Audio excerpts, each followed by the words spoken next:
tous, merci d'être là ce matin. Un réveil plutôt lourd pour tout le groupe, hein, la nouvelle expression. Vous le savez, cette nouvelle qui nous est parvenue depuis hier avec le décès de l'un des nôtres, Jacques-Hénaud Molong, lui qui exerçait fièrement ce métier depuis pas mal d'années, alors qu'hier on célébrait cette journée mondiale de la liberté de la presse. Malheureusement, une journée qui s'est achevée sur une tente noire hyper difficile de pouvoir digérer ça. Ce sera toujours, mais alors toujours indigeste. Clin d'œil à toute sa famille. Je pense ici à son épouse, à ses enfants, à sa famille nucléaire et je pense également à tout le groupe La Nouvelle Expression. C'est pas du tout évident de pouvoir accepter cette décision de la vie, mais dans tous les cas, il faut pouvoir s'incliner et souhaiter simplement que son âme puisse reposer en paix.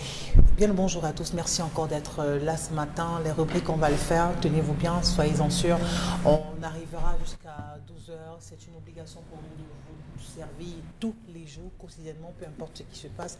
D'ailleurs, vous verrez qu'on est tous au complet sur le plateau parce qu'on a pris cet engagement de vous servir, on le fera. Dominique Audrey-Oyenkanek, bonjour. Bonjour Isabelle Carole, bonjour aux téléspectateurs. L'histoire de ce matin. Bonjour à vous sur le plateau, je m'appelle Caroline, je viens demander conseil face à la situation que je traverse car je ne sais plus où mettre la tête. Je suis avec mon concubin depuis 5 années déjà. Au début de notre relation, il m'a dit clairement qu'il ne voulait pas avoir d'enfant, vu qu'on était encore en train de se débrouiller, à se chercher. En 2019, par la grâce de Dieu, je suis tombée enceinte et malheureusement, il m'a jetée dehors, soi-disant qu'il m'avait prévenu qu'il ne voulait pas avoir d'enfant. Grâce à sa mère, j'ai pu regagner le domicile parce que celle-ci s'était déplacée pour venir arranger le problème. Mais tellement il m'a tourmentée pendant les débuts de ma grossesse que j'ai fait une fausse couche. Et depuis ce jour, je n'ai plus jamais eu la grâce d'être enceinte. En 2020, il a mis une autre dame enceinte. J'ai tellement eu mal par rapport à cela, mais j'ai accepté la situation. Je l'ai soutenu dans le processus de responsabilité de cette paternité-là. Et aujourd'hui, je viens de découvrir que la même fille est encore enceinte de lui. Je ne sais pas ce que ça signifie. La première fois, il m'a fait savoir que c'était un accident, qu'il n'avait rien prévu, il n'avait pas voulu que cette femme tombe enceinte de lui, mais que c'était arrivé comme ça. Mais pour cette fois, il ne m'a pas encore donné d'explication. Je pleure toutes les nuits. Au travail, je travaille doublement comme une malade. À cause de cela, tout le monde se rend compte que quelque chose ne va pas. Je n'arrive plus à manger, je n'arrive plus à respirer. Je ne sais pas où donner de la tête. Je souffre dans ma chair. Et comment me comporter face à cette situation avec mon concubin qui se retrouve avec 2 enfants hors de notre foyer et moi aujourd'hui qui n'en a pas. Je rappelle que je suis dans la trentaine, lui également, il a un emploi, moi également. Jusqu'ici, il n'y a pas encore eu de mariage, simplement des présentations qu'il a faites auprès de mes parents. D'accord. Il y a une chose que je ne comprends pas. Il n'a pas voulu d'enfant, mais je suis tombée enceinte. Je ne sais pas si vous comprenez l'expression, Dominique Audrey. Il n'a pas voulu d'enfant, mais je suis tombée enceinte. Par la grâce de Dieu. Par la grâce de Dieu. Peut-être vous pouvez m'expliquer, parce que moi, si je vous pose la question, on est d'ailleurs dans les commentaires de l'histoire de ce matin. Le monsieur a été très clair. Je n'ai pas encore de situation stable. Pour le moment, je fais peut-être la moto de temps en temps avec la moto de mon ami qui peut me donner le lancement. C'est-à-dire qu'il peut me donner la moto pour que je travaille dans la journée ou bien pendant la nuit, 3 fois par semaine. Ce qui fait qu'aujourd'hui, je n'ai pas les moyens de pouvoir gérer une femme et un enfant avec tout ce que ça comporte.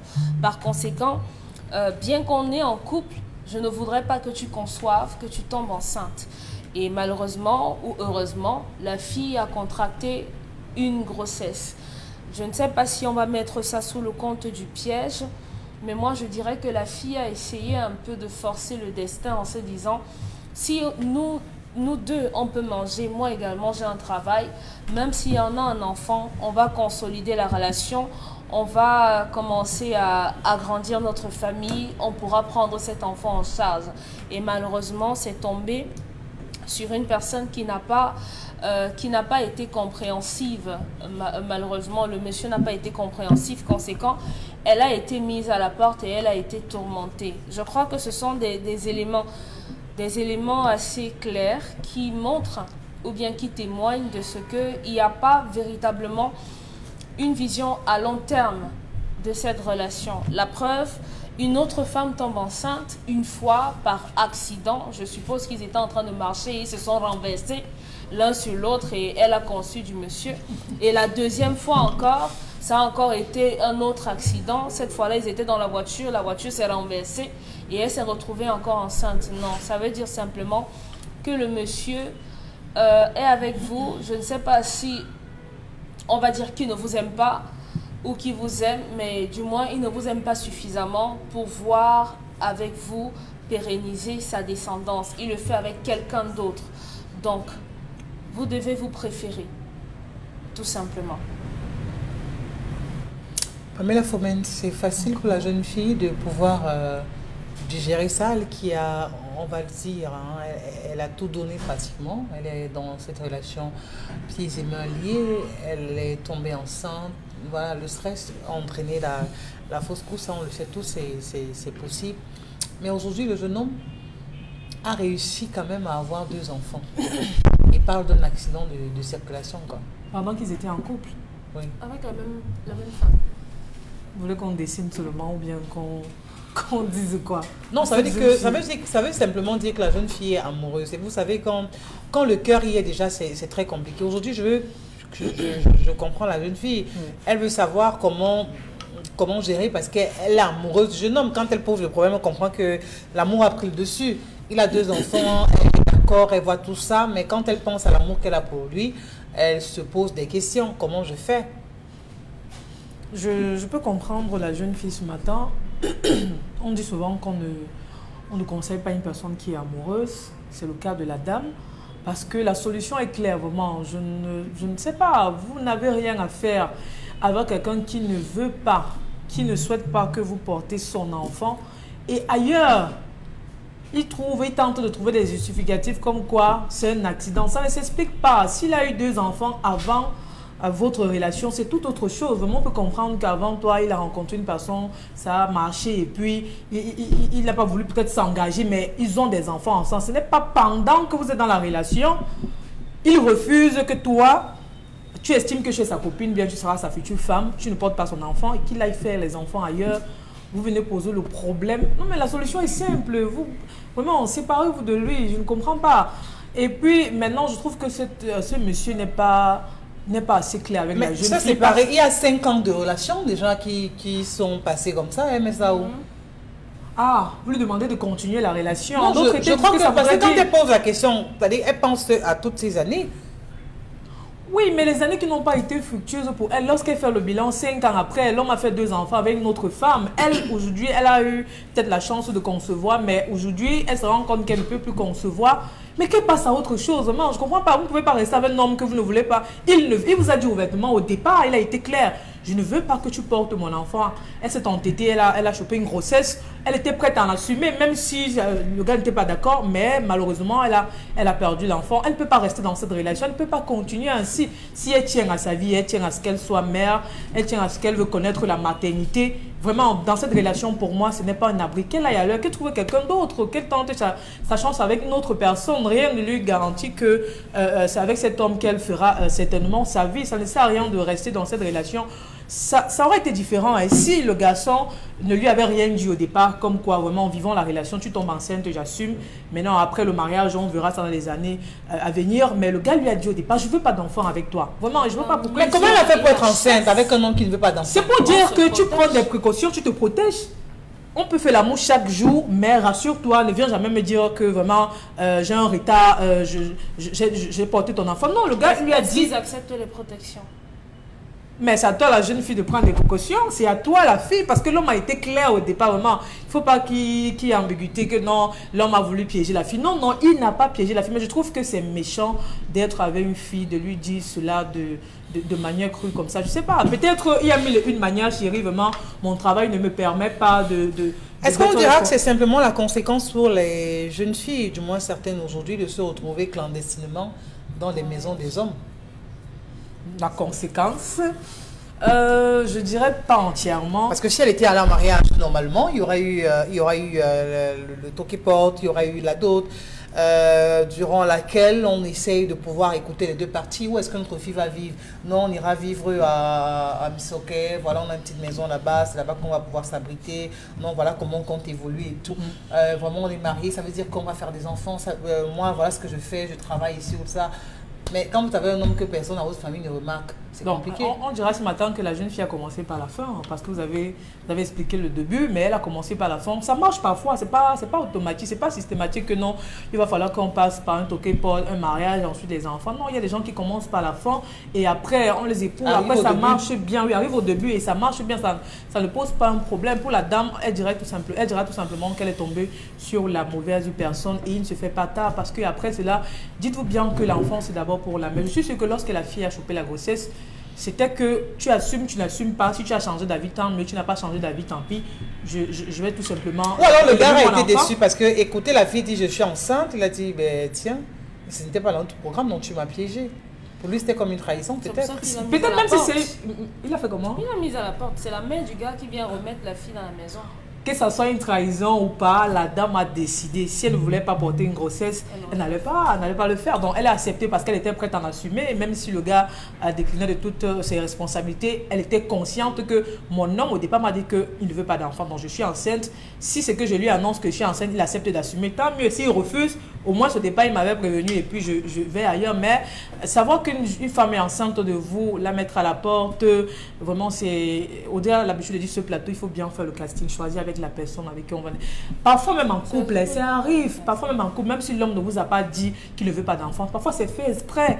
Vous avez l'habitude d'entretenir des rapports non protégés avec votre homme. Parfois vous débarquez un matin, vous lui dites chérie, j'ai un retard, juste pour voir la mentalité de la personne avec qui vous vivez. C'est important de le faire. La réaction permet de savoir que ok, si aujourd'hui vraiment je suis enceinte, c'est comme ça qu'il va se comporter. Maintenant, s'il se comporte autrement, sachez qu'avec lui, vous ne pouvez pas faire un long chemin. Et là, les choses s'arrêtent immédiatement.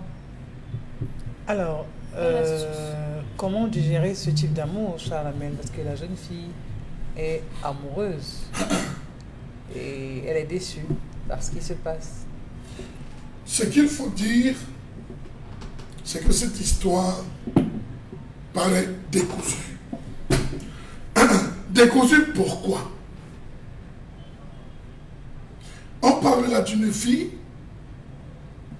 qui a violé un territoire qui n'était pas le sien.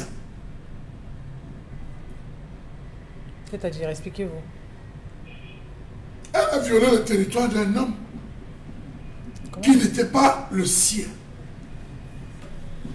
Elle se retrouve chez quelqu'un sans bordereau de voyage. C'est-à-dire que... Non, mais il a dit, elle dit mon homme, donc c'est son homme. Sans bordereau de voyage. C'est comme si vous décidez de voyager, vous allez en Banga, mais vous n'avez aucun papier. Au niveau de Mouyouka, on vous arrête. Sur la base de quoi? Les familles ne se sont pas assises. Rien. Elle nous interpelle aujourd'hui. En aucun moment, elle ne nous parle de sa famille. Mais c'est décousu. Et on dit qu'elle a 30 ans. Elle est vieille. Elle est puérile. Non, il y a des filles de 30 ans qui... Ça, ah, vous le connaissez ça aujourd'hui? Non, attendez. Non, vous le connaissez ça aujourd'hui? Attendez. Il y a des filles de 30 ans qui regardent ce programme. Donc, non, mais elle est vieille. Comme ça, c'est quand même assez... Je suis désolé. Non, je vais vous décontenancer. Cette fille, à aucun moment, n'a fait asseoir les membres de sa propre famille. Elle ne parle même pas d'eux. C'est bizarre. Ce gars pouvait la taper, la tuer, comme celle qui est morte en Nkan l'autre jour. sans que cela n'éveille le moindre soupçon. Le gars fait ses clics et ses claques et disparaît. Elle vit chez qui? Qui le connaît? Alors, vous vous rendez compte que... Ça veut dire que même quand on veut faire le viol, on reste, il faut quand même, il faut des préalables. Vous devez associer des gens, votre famille. Aujourd'hui, c'est... Mais regardez, si le gars l'avait jeté dans le feu, si le gars l'avait jeté hors, cette nuit on l'avait violé, on l'avait tué, vous allez venir toquer, va dire je ne vous connais pas. Avec raison. Il pouvait dire c'est le coup d'un soir, avec raison. On s'est séparés hier. Oui. Donc vraiment, je n'ai rien à dire à cette fille. Non, non, non. Dis que vous n'avez rien à dire, c'est comme Oui. on dit, vraiment va faire tout et n'importe quoi. Mais Le jeune homme, est-ce qu'il faut qu'elle continue? Parce que je crois que c'est là aussi sa préoccupation, de rester dans cette relation, même si elle sait qu'il y a 2 enfants qui sont déjà à la porte. quelle est la fondation qu'elle a dans cette maison? Rien. Je dis c'est décousu. C'est le pala-pala, c'est décousu. Il n'y a rien de fondamental dans cette relation. Donc, elle veut rester par amour et elle attend sa mort lente. Comment à ce niveau-ci amener l'homme à vous épouser? Peut-être pour qu'elle ait au moins cette force de rester et de savoir qu'elle est passée du concubinage au mariage. Oui. Il y a des facteurs exogènes et des facteurs endogènes. Les facteurs les plus forts sont les facteurs exogènes. Les familles. Les familles ne se connaissent pas. C'est les facteurs exogènes qui influent et poussent l'homme, qui maîtrise les autres facteurs endogènes. Elle prépare, elle s'occupe de moi, qui peuvent dire ok, je vais l'épouser. Mais là on est parti, on est cuit. Oui, c'est cuit, pour moi je n'ai rien à lui dire. D'accord. Alors, bon, mais il y a beaucoup de couples qui nous regardent même ce matin, qui vivent dans cette situation. On n'a jamais fait de toquer porte, on n'a jamais fait de dot, on n'est jamais parti à la mairie. L'homme vous donne rendez-vous chaque année. Non, Isabelle, écoute, l'année prochaine, on ira à la mairie. Non, écoute, quand 2023 arrive, non, écoute, tu sais que la maman était très malade cette année. Attendons un peu l'année prochaine. Tu sais que, voilà, écoute, attendons l'autre année. Attendons. La femme campe dans cette maison parce qu'elle est simplement nourrie par les promesses formulées par le monsieur. La jeune fille aujourd'hui, elle parle bien de son concubin parce qu'il lui dit simplement non, écoute, je ne sais pas comment il s'appelle, restons, ça va aller, je vais revoir ta famille, oui j'ai fait un enfant mais ne tiens pas compte de ça, c'est toi que j'aime. Elle est nourrie par ces belles paroles. Qu'est-ce qu'elle fait? Elle considère que en fait, que l'homme la met là parce que l'homme ne veut pas voir sa maman de manière frontale. Elle n'est pas là, l'homme l'a chassée. Et sa maman lui a dit à son fils, on ne chasse pas une femme enceinte, on ne maltraite pas une femme enceinte. Et là, malheureusement, le produit de la conception est sorti. Et en fait, le gars contient là parce qu'il ne sait pas ce que dira sa maman. Il voudrait que la fille constate elle-même qu'elle parte et qu'elle parte. Qu'elle parte. Parce que à aucun moment, elle n'a envisagé qu'après cette fausse couche, il y a eu des problèmes gynécologiques qui ne permettent plus qu'elle conçoive. Elle ne fait pas allusion à cela. Et on ne peut pas accuser son homme non plus, puisque l'homme fait des enfants avec quelqu'un d'autre. Donc pourquoi elle n'en a pas parlé? Elle n'en sait rien. Peut-être elle n'a pas fait des examens pour savoir si c'est compliqué, ça devient compliqué pour elle d'avoir un enfant. Donc en plus de cela, il y a ce que Chalamel a dit. Lorsque un homme peut épouser une fille parce que c'est la femme de mon père, de ma mère, et ça ne l'empêche pas d'épouser une deuxième qui est sa propre femme. Est-ce que l'homme est dans cette configuration? Je ne pense pas. Je ne pense pas. Il aurait dit, au moins, oui, premier accident, Jacob, allons à l'hôpital. Mais si elle est toujours dans la relation, parce qu'elle tombe enceinte, vraiment, le gars en question dit la fois à la porte, après il y a une fausse couche, je veux dire une succession, c'est une série noire par la suite, mais elle est toujours dans cette maison. Il y a même un second enfant qui arrive avec la même fille, elle est toujours dans la relation. Ça veut dire que l'amour qu'elle a pour ce jeune homme est quand même ça assez peut fort. aussi être fort et ça peut aussi être bête. Oui, ça veut dire qu'elle ne sait pas lire. Maman l'a fait ramener, pourquoi? Parce qu'elle était enceinte, on ne jette pas une femme enceinte dehors. Après, il faut qu'est-ce que sa belle-mère, entre guillemets, dit? Elle ne dit pas. Donc, c'est pour ça qu'on vous dit que c'est compliqué. Lorsque dans les relations de couple, vous ne faites prévaloir que vous deux, vous n'associez pas les groupes, c'est mauvais, la lecture est fausse. La lecture est fausse. Vous voyez que lui vient nous voir parce qu'il y a nécessité d'avoir des gens qui vous encadrent et qui vous poussent vers l'avant, ou alors qui vous donnent des conseils appropriés. Ici, parce que la notion de couple, c'est une notion qui envoie à l'antagonisme et la complémentarité. Quelquefois, les choses vous dépassent tous les deux. C'est le groupe qui vous soutient, qui apporte la stabilité et tout. Antagonisme et complémentarité, vous allez gérer comment? Ici, le gars peut se dire aussi, j'aime. Et peut-être que lui-même n'a pas encore eu la présence d'esprit de dire que non, elle se va à l'hôpital, essayons de voir et tout. Est-ce qu'il parce qu'apparemment, il continue à entretenir des relations intimes et qu'il jongle là-bas. Bon, le gars est embarrassé à ce moment-là. Il s'est dit, ma femme n'a pas encore conçu, n'a pas. Donc, il cherche, mais ça ne vient pas. Donc, il a eu deux enfants parce que la première ne conçoit pas, quoi.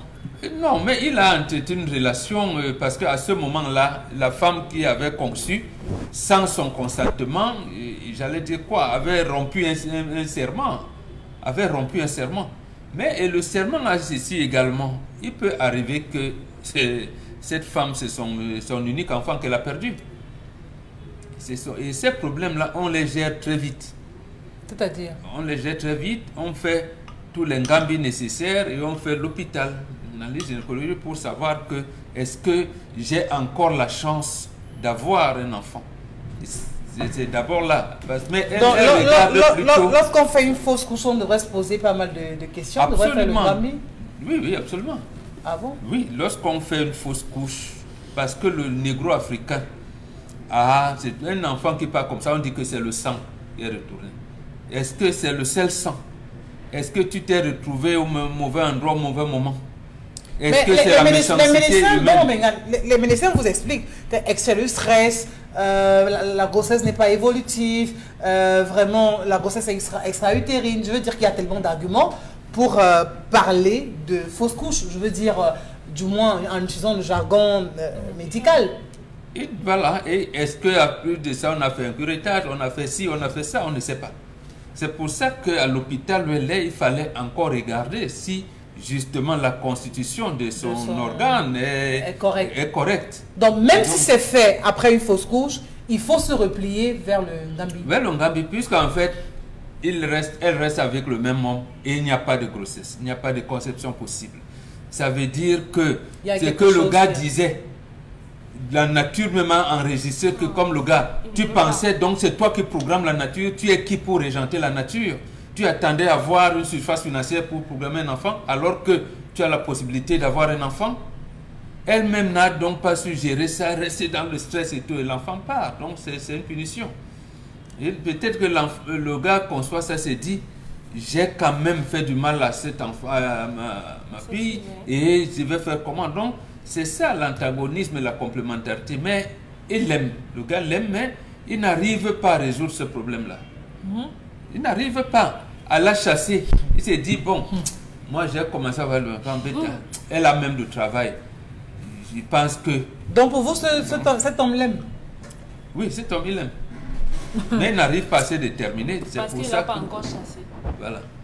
Parce que sa maman qui a amené ne veut pas voir sa maman de manière frontale. Oui, c'est pas ça existe. Mais pourquoi pas? Il Dans veut pas, le mois, il subit la relation. il veut pas froisser sa mère. Il y a le devoir dans les couples, la vie de couple, c'est un problème de devoir. Vous vous chamaillez là, vos chefs de famille viennent vous dire, mais attendez, qu'est-ce que vous faites là? On ne vous a pas dit que le mariage c'est comme une valise qu'on n'étale pas, alors que vous étiez à un niveau où vous vous remettez. Je dis, si papa n'était pas venu, tu allais voir ici. Alors, ça existe. C'est ça l'antagonisme et revient complémentarité. Le serment, je t'aime et tout, non, ça n'a pas trop de signification. On est quand même curieux de savoir ce que vous pensez par rapport à cette histoire de ce matin. Hein. Je n'imagine pas également par quelle émotion cette jeune fille soit en train de passer, perdre un enfant, ne plus concevoir par la suite, avoir un homme qui a des gens en train de gérer ses maternités de l'autre côté. Dur à gérer. La colère à présent.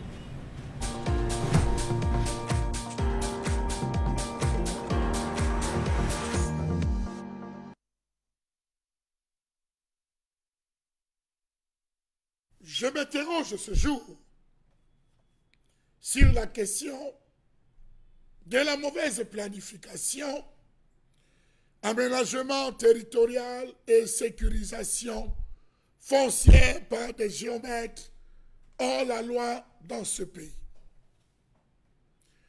Qui est géomètre et qui ne l'est pas? Le foncier est à l'origine de faux géomètres avec à la clé beaucoup de flou et de fausses données. Les géomètres hors la loi sont à l'origine de beaucoup de dégâts irréparables. Comment faire la différence entre un topographe et un géomètre? Comment reconnaître le vrai du faux géomètre? Quel est le rôle de l'Ordre national des géomètres du Cameroun? Quel est le rôle trouble joué par le ministère des Domaines? Comment comprendre que plusieurs bornages dans nos principales villes et villages sont effectués par des géomètres non qualifiés et non agréés pour l'exercice de la fonction, l'exercice de la profession, l'exercice consciencieux?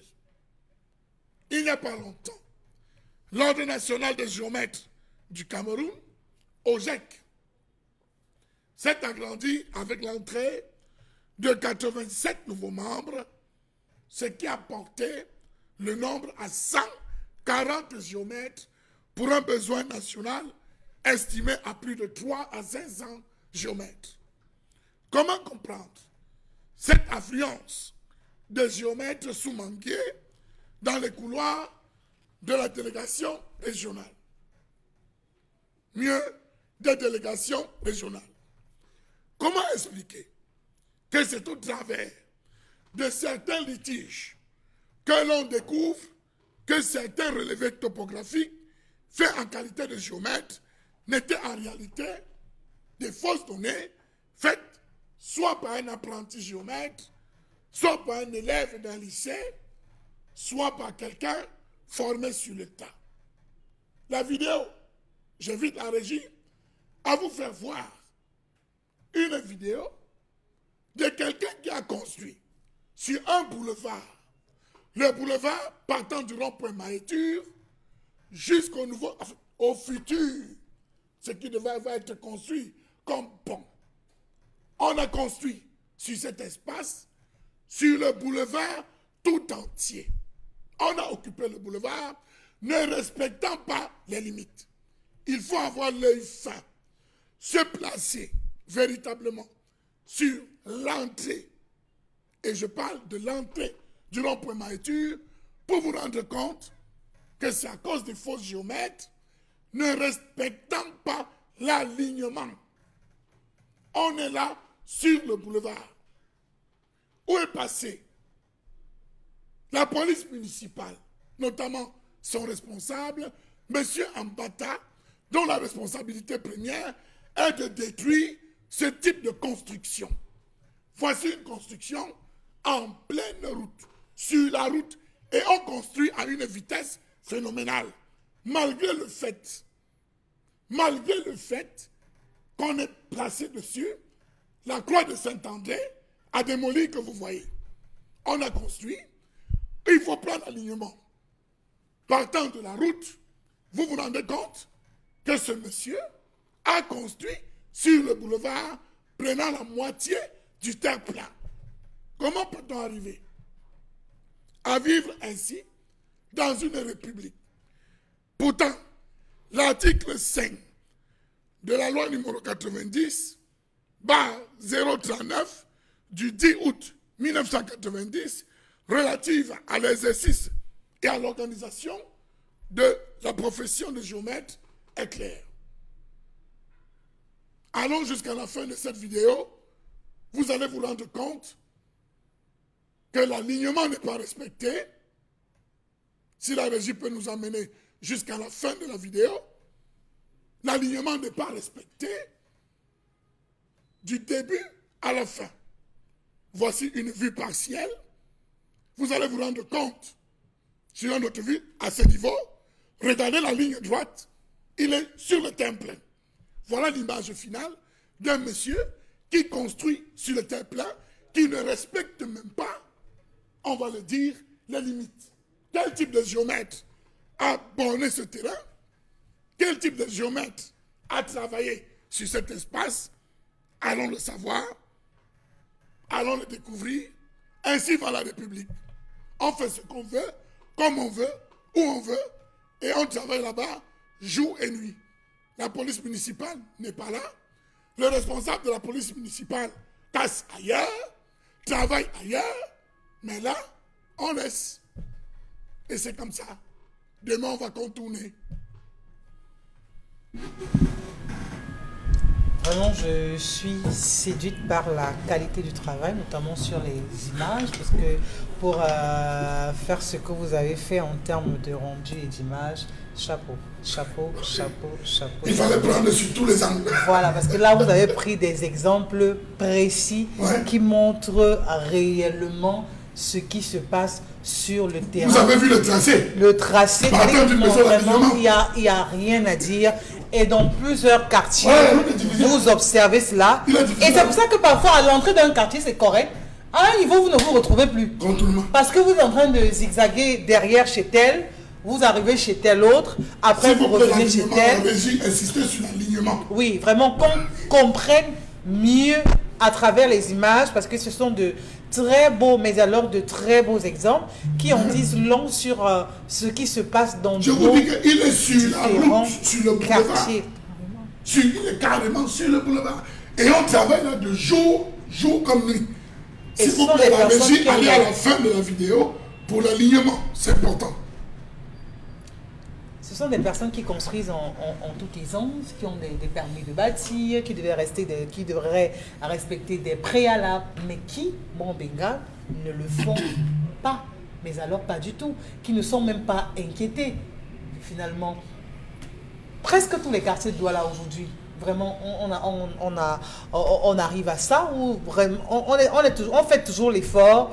Je ne sais pas si c'est consciemment ou c'est inconsciemment, parce qu'ils vous diront peut-être non, je ne savais pas que vraiment j'avais touché, vraiment j'avais enfreint à la limite, pourtant c'est connu de tout, donc c'est pour ça que je préfère dire consciemment ou inconsciemment peut-être. N'hésite pas à pouvoir ne pas respecter les limites. Non, mais ici, bon, je ne sais pas, ça la mère a parlé les géomètres, mais je ne pense pas que ce soit le problème des géomètres. Les propriétaires terriens? Non, c'est le problème de l'administration qui s'occupe de l'occupation du sol. Mais avant d'arriver à leur niveau, mon méga, le géomètre qui arrive commence par un dossier technique. D'abord, le dossier technique l'enseigne sur les services. Il devrait se fier à ça. Le dossier technique présente le terrain, vous montre les limites de votre terrain. Tout à fait. Et dit même que le terrain est dangereux et tout ça. Voilà. C'est ces levées-là. Mais ce n'est pas lui qui prend la dernière décision. Vous demandez aller faire avenue du 20 mai, boulevard du 20 mai. En face, je ne sais pas moi, en Saint-Dalip, ou du 27 août. Il va faire les levées. Il remet. Il dit que oui, à côté de boulevard 27 août, là-bas 27 août, c'est délimité par une superficie de 400 mètres carrés. Voici le schéma. Maintenant, c'est lui qui s'occupe de l'occupation du sol. C'est lui qui sait que je ne permets pas. Et je ne permets pas. Ici ou pas. Et c'est lui qui délivre le titre foncier. On ne sait pas s'il y a un titre foncier ici. Et le sous-préfet, l'autorité administrative, qui est le président de la commission de délivrance des titres fonciers, laisse le géographe, le géomètre, topographe, il fait les levées techniques, il vous remet. Il y a déjà eu des situations ici où les géomètres ont dit la route doit avoir 10 mètres de large. Mais non, quand on vient faire la route, on rétrécit à 6. On rétrécit à 6. Donc il vient, il fait les levées. C'est lui qui s'occupe de l'autorisation, les permis de bâtir, ainsi de suite, ainsi de suite. Pourquoi on met la croix de Saint-André, mais on construit? Ça veut dire que celui qui a la maison, c'est hors-la-loi. Il peut même construire devant le palais de l'unité, on ne lui fera rien. Il peut construire devant un poste de gendarmerie, on ne lui fera rien. Mais est-ce que le géomètre qui viendra faire ses levées peut lui dire, va nous prendre les levées en face de la brigade de gendarmerie de Mbopi? Il va vous prendre les levées en face de la brigade de gendarmerie de Mbopi. Il vous remet, il vous dit, à gauche, c'est délimité par Mbopi. À droite, c'est délimité par. Il vous remet le schéma technique. La suite, il n'est pas dedans. C'est ceux qui sont hors la loi, les passe-droits, qui viennent maintenant occuper. Vous voyez une maison qui commence comme ça, qui se rétrécit, qui est en pente, qui est. Donc derrière le stade de la réunification, nous on a eu à faire beaucoup de tours. Quand on faisait, heureusement que ce stade n'a pas été retenu pour les compétitions. Derrière, avant d'aboutir au lieu dit 3 morts, il y a des contournements, des zigzags derrière qui sont contournables. Justement, vérification faite. Vous avez trouvé que effectivement là, les géographes, ils ont mis en disant voici la route droite qui devrait passer. Mais on fait comment? Ceux qui ont des maisons, ils ont des longs bras. Ils ont les bras longs. On dit non, on ne peut pas casser. Essayez de contourner à côté du mur, du stade. Voilà. C'est celui qui s'occupe de la décision de l'occupation du sol. Là, c'est un boulevard. Oui. Comment va-t-on contourner? C'est un boulevard qui est censé être une longue ligne droite. C'est pour ça qu'il parle de veille. C'est-à-dire que ceux qui s'occupent de la terre devraient faire une veille continue. L'occupation du sol. C'est le maire de la ville qui s'occupe de la politique de l'occupation du sol. Il est relayé par les maires d'arrondissement. Mais comment comprendre donc? Parce que ces maires ne vivent pas sur une île. C'est-à-dire qu'ils sont dans des quartiers comme vous et moi. Ils vivent ces réalités. Encore qu'ils sont censés pouvoir maîtriser leur zone de commandement, pour reprendre leurs expressions. Même s'il est clair que vous verrez un maire de Douala 4 qui va préférer aller vivre à Douala 5.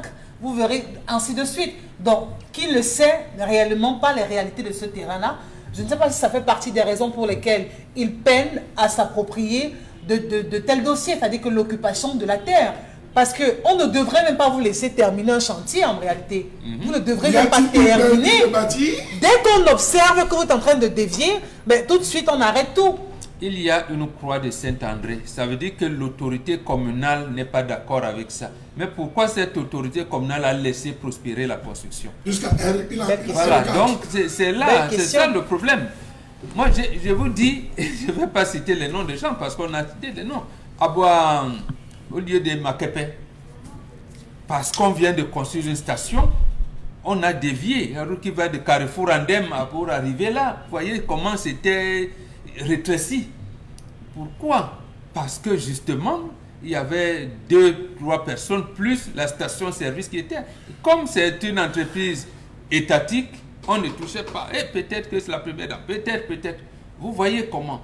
Eh bien, vous voyez bien que les levées topographiques donnaient la blanche. Ils ont fait leur levée topographique en disant que la route pour arriver jusqu'à l'Opom, Carrefour d'Ibasson, voici les 2 voies que nous avons. Ils ont fait leur dossier technique. C'est lui qui vient réaliser, on lui dit, oui, dévie ici, va là-bas, baisse ici. Et c'est lui qui vient réaliser le travail. Effectivement, il dévie. Comme celui qui s'occupe de l'occupation du sol lui recommande.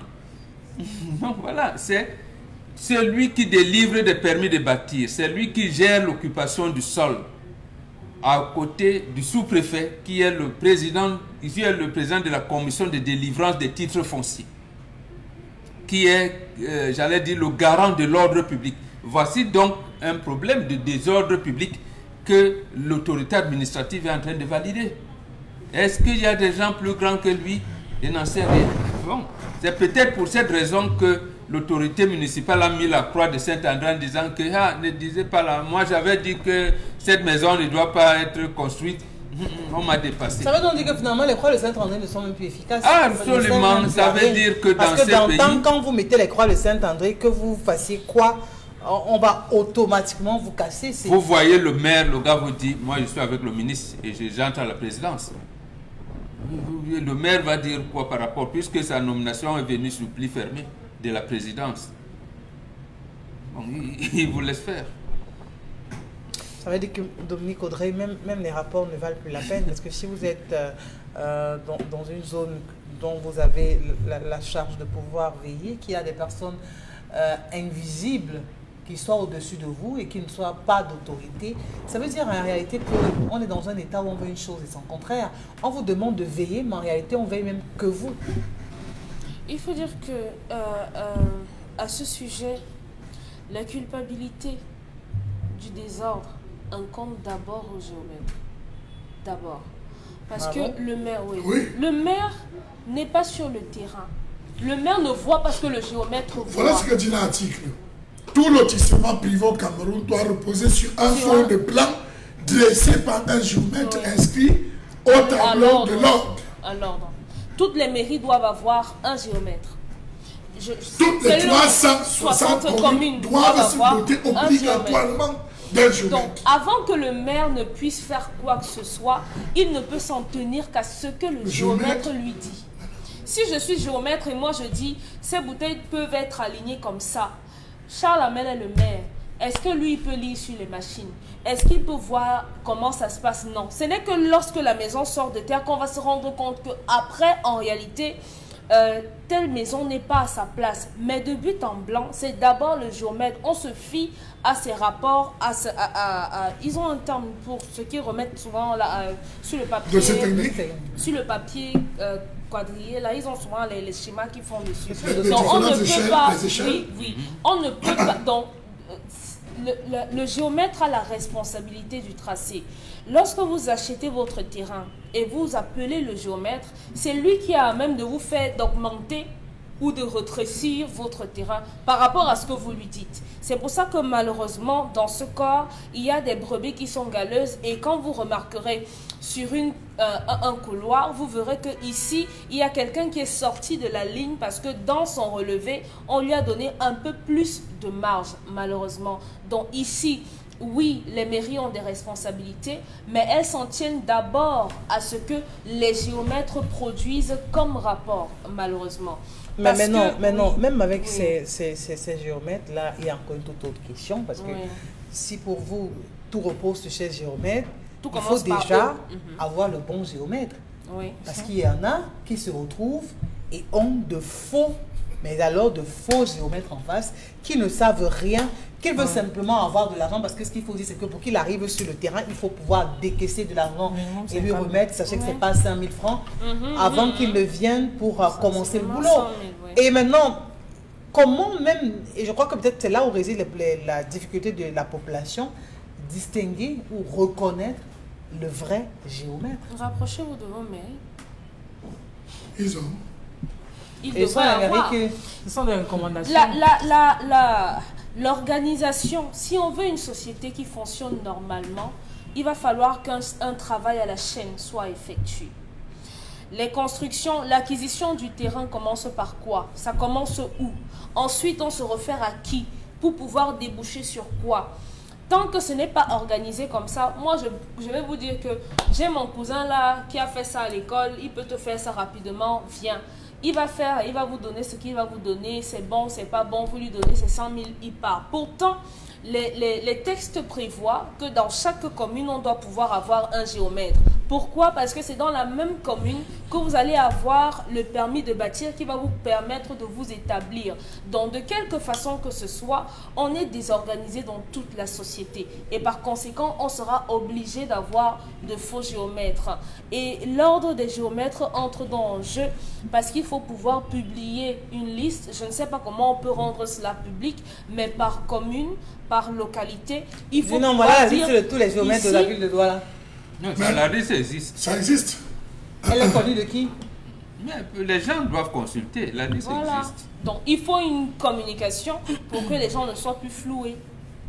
Pamela Phomène, comment est-ce qu'on fait pour que dans nos quartiers soient un peu plus aérés, qu'ils fassent bon vivre? Parce que depuis, vous assurez que l'impact est énorme. Lorsque vous violez les règles, c'est-à-dire qu'avec votre bâtisse, vous allez jusqu'où il ne faut pas. À la fin, c'est le quartier tout entier qui prend un coup. Ce sont les maisons qui sont construites de manière anarchique et par conséquent, il ne fait plus bon vivre.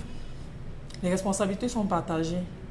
Il y a d'abord le choix du géomètre, également respecter les limites que le géomètre a données. Si ça s'avère que ce soit un bon géomètre, parce que le géomètre intervient lors de la vente ou de l'achat d'un terrain. Le géomètre est en manque de vous expliquer que madame telle, ce terrain au bout de tel nombre de temps aura tel risque, ce terrain n'est pas approprié. Vous montrez que d'ici 2, 3, 4, voire 5 ans, la route va passer entre votre terrain et le voisinage. C'est au géomètre de vous donner tous ces détails parce que justement, il est payé pour ça. Vous verrez même, lorsqu'on fait appel à un géomètre dans un terrain, pour un terrain, vous verrez que lorsque le géomètre va vous dire que d'accord, votre terrain se limite entre telle limite et telle limite, telle, je vais dire quoi, longueur, largeur, comme ceci, comme cela, le client va prendre sur lui d'aller mettre, d'aller construire sur le terrain en fonction des dimensions qu'a donné le géomètre pour que quiconque qui viendra revendiquer, il aura la preuve de ce que le géomètre m'a dit que voilà ma limite. Et la personne qui tente de détruire,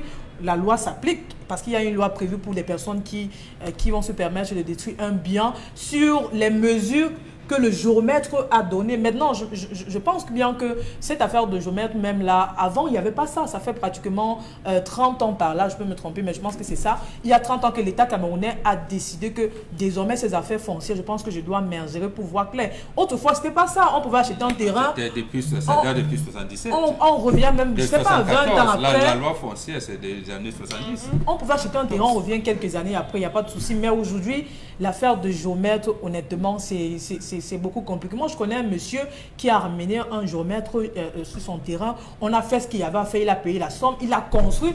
Plus on est venu lui faire savoir que non, vous avez construit au mauvais endroit. En réalité, la route passe ici.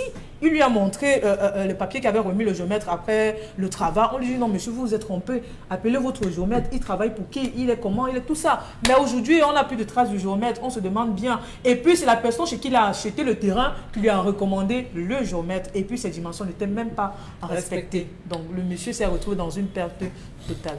C'est vraiment difficile pour les populations de savoir qui est le bon, qui est le mauvais. Dommage.